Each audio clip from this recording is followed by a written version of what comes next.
Healthcare and senior care is fraught with problems and challenges, but we're also seeing some amazing new clinical treatments and resources. This show will help illuminate and uncover the good, bad, the ugly in order to equip patients, families, and other healthcare providers. Welcome to Senior Care Confidential. Hello, Brian. Hello, Joe. We are Senior Care Confidential. We have a great guest today. Yes, we do. We have Sherry Sparks. Sherry, welcome. Thank you so much for having me today. So Sherry, for 30 years, she has worked in the technology field for Fortune 500 companies such as EDS, Capital One, and Sabres Corporation. In her last position with Sabra, Sherry held roles for program management to leading business development efforts and managing some of the company's largest accounts. She has always had a passion for solving problems and helping people, which led her to start her first company, Care Concierge, in January of 22.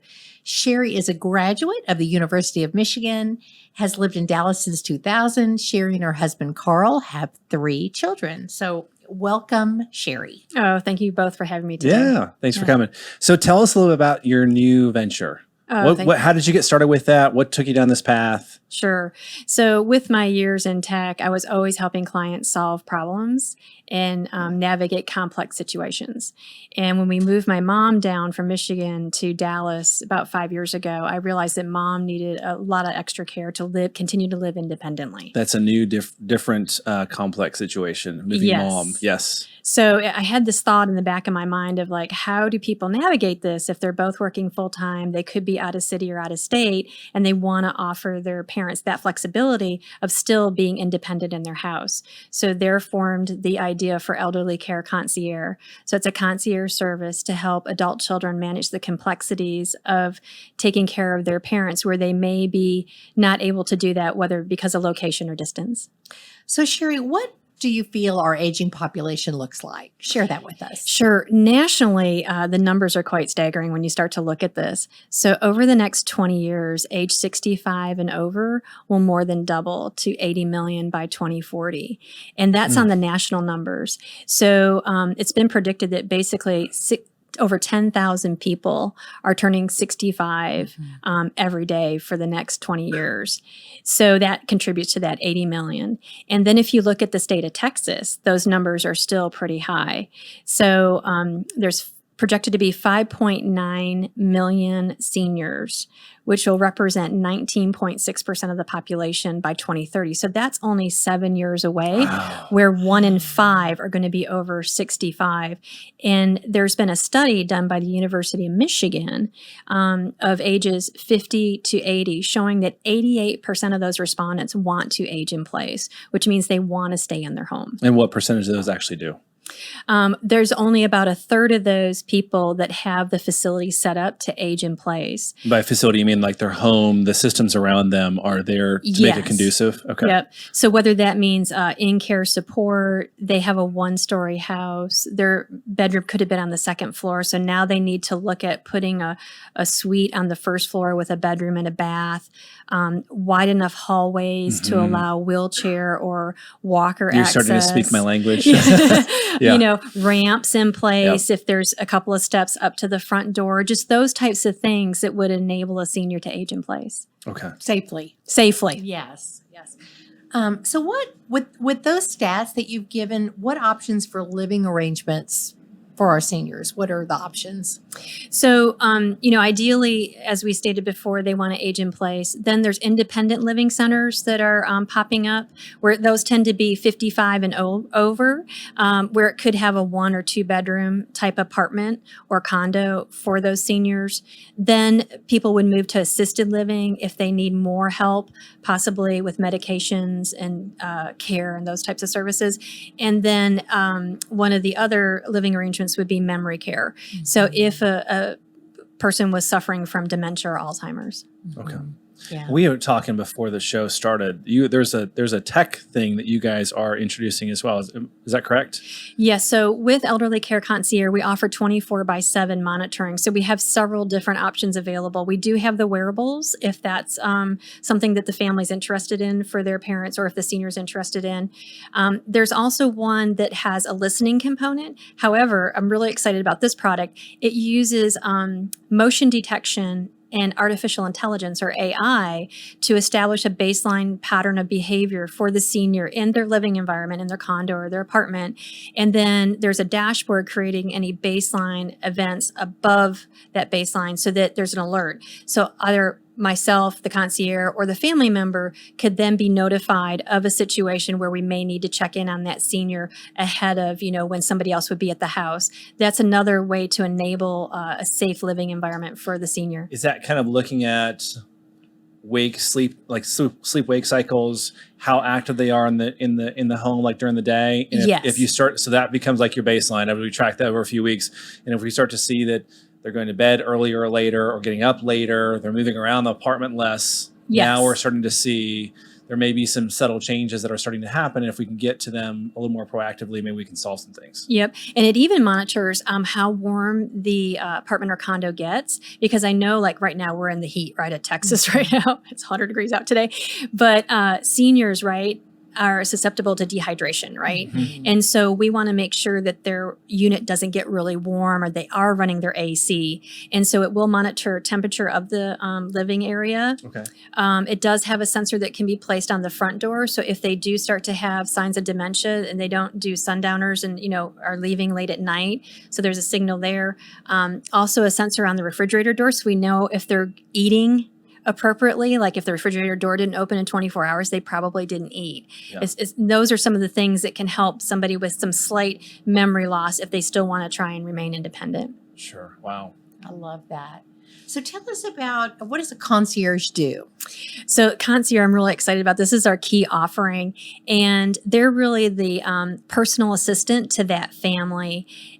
Or the senior, to help coordinate and orchestrate all the services. We really wanted that special time of the senior's life to be spent with family members, and the family members have that time with the senior and not do all the tasks and heavy lifting. We were noticing that, like when I would visit with my mom, it seems like you're going through the tax list, right? How many doctor's appointments did you schedule, Mom? Do you need a prescription refill? And then the whole visit is done, and we didn't really talk about some of the fun memories from when I was a girl or she was growing up. Right. So we really wanted families to have that special time together. So our tagline is "Make memories, not appointments." I So- love Ooh, that. I like That's that. great. So Yeah. our concierge really are there to help the family navigate the complexities of their seniors aging, allowing them to age in place in a safe environment, and bring all the services to that senior with one point of contact, one call. And you mean by services, this is not like, because Joe and I are both on the medical Mm-hmm. side of things. This is everything. This is not just the medical side. So you're kind of over. You're connecting with the family with resources, medical and non-medical, as like their personal assistant. That is correct. Okay. So we have 8 service categories. So we have coordination of care, which would be your non-medical and your medical services. Okay. We have home services, because we talked about they may need help now maintaining their house, whether that's lawn and just home maintenance. Gutters Got need it. to be cleaned. Okay. There's a leaky faucet. We'll coordinate all those services, and even have the concierge there at the house when the time of the service is happening. Because I know with my mom living alone at 81, she doesn't feel comfortable right now with unknown service people in her house. So the concierge can be there to help, just be another set of hands there to help and make sure things go well with the service appointment. And then we have transportation, because there's always that decision of when do you take the car keys away. Mhm. So we have transportation services, whether that's running errands or getting them to and from doctor's appointments or home from the hospital or rehab facility. Nutrition, as that becomes important with seniors as they age and any medications they may be on, we can do a nutritional assessment and have special meals brought in to help with any dietary restrictions. We have financial planning, if that's a need for the family. Elder law, in case they don't have that will or power of attorney. In-home fitness, I'm really excited about this. We can bring in-home fitness and training to them so they can do age-appropriate exercises to help maintain their mobility. How does that work? Do you guys have like personal trainers that you work with? We do. We have a personal trainer that wants to only work with seniors. How great is that? Oh, wow. Okay. So she'll come in, and she can even come into the assisted living and take them down to the workout center or do it in their unit or like in the house if they're still at their house. And then we have life planning services. So if at some point the family determines and the senior determines they do need to move to assisted living or memory care, we can help with the sale of the house, the movement of belongings, the organization and setup of those belongings in the new location, and then just really help them get settled and organized.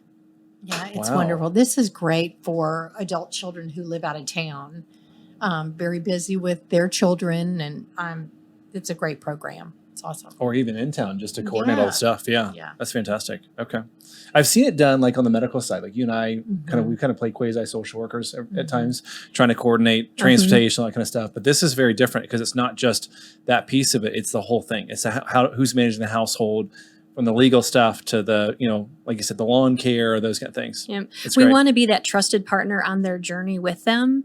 And then even if they move to assisted living, I realize that is a huge expense for both parties, right? For the senior, for the family. And we still want to maintain that relationship. We want to go have lunch with that senior and see how they're doing and how is it going in that, living facility. Because, as we talked earlier on the show, it could be 2 moves, right? It's not necessarily 1 move if they leave their house and go to assisted living. There may be another move involved. So we want to make sure that at each stage they have what they need to really age successfully and independently as much as they can. What's your communication with the family? Is it through an app? Is it through phone calls? How do you guys do that? Great question. So we actually have an online portal that appropriate family members that deemed part of the circle of communication will have access to. For Okay. anything urgent, we would definitely pick up the phone, call, text, whatever their preferred communication is. Okay. But there's an online portal where they can see all the case notes, a calendar of activities that's happening for that senior in their house during that month. We can even upload all their prescriptions and pictures of the pill bottles so all the family members know exactly what mom or dad are taking, if any refills are needed, how we filled those, if there's any issues with any medications, etc. And then it even links, I'm really excited about this, even links to the My Charts of the world so that you can start to have one awesome. portal access and not have to keep track of all these different disparate systems for Oh my all this gosh. information. Yeah. No kidding. Yeah, Wow. I saw a patient this morning and I went downstairs and got a calendar, the June calendar, for activities. I encourage this couple to go do activities, but I know that's going to wind up either in the trash or, on the kitchen counter and just sit there for months, But this is great because your concierge can recommend, hey, just want to remind you, you got share yoga this afternoon, and a family can do that support too and Mhm. encouragement too. That's awesome. How is it reimbursed for you guys? How do you guys, what's the monthly charge? Is it a monthly charge? Is it an annual thing? Is it subscription based? How does that work? Great question. So we are private pay right Okay. now. Some of the services, if they can be billed through insurance company like long-term care insurance or Medicare, we will do that. Okay. But for the concierge service right now, it is private pay. It's $425 a month. There's no long-term contracts. You can cancel with 30 days notice. So it's kind of Okay. month to month. Yep. And the $425 gets you 4 one-hour visits with the concierge. And you can divide that up any way you can. We have seen that once the concierge is in the house, the family really sees the value and the senior sees the value. So typically our 1-hour visit goes to several hours. And then once a week goes to twice a week or more than that. Because they're really helping that senior with what they need, kind of like a personal assistant would. Sure. Okay. Fantastic. Wow. It's awesome. That's awesome. Thank you so much. That is great. This is so wonderful. And where are you located? What cities does Elderly Care Concierge provide service for? Right now, we're in the Dallas-Fort Worth Metroplex, can also do Collin County. We're trying to bring a couple more cities online. I do have 2 concierges down in Houston, so we're really trying to make this a Texas offering. However, some of my care partners are nationwide. So if a family is outside of Texas, we'll be glad to have a consultation with them to see if I can bring the services to them outside of Texas. How do patients, or So we say patients. You probably say clients. How do clients or family members get in touch with you? Is it usually by referral now, or are you getting people reaching out to you directly, or how do people find out about you? A little bit of both. Okay. So right now, most of it is through referrals. We do have a website, and people are finding us through Google. So the phone has been ringing. And usually what the first step is a quick phone call, kind of consultation, get the key details, see if there's any other family members we need to talk to make sure we have a good idea of what services they need. And then we can outline a care plan for them and, what they're looking at. If it's just concierge services, mom and dad need some help with errands, or if it's they need errand help and they need non-medical in-home care and transportation. So then we look to outline those packages and share that with them. Gotcha. Okay. Yeah. This Very is cool. a great way to age in place safely, comfortably, and you've got that concierge right there. It's wonderful. I can just envision this in independent living communities, because as these people decline and age, they're going to need more services. Yeah. And this will allow them to stay right where they are. So that's wonderful. Yeah. And the thing with independent living, so independent living communities and even with individual homes, there's not necessarily somebody there who can be like that personal assistant and get them set up for things the way that you guys are. So I think that's fantastic. So what's your phone number? So it's 214-814-1722. And then your website, if people want more information? Sure. It's www.elderlycare.com.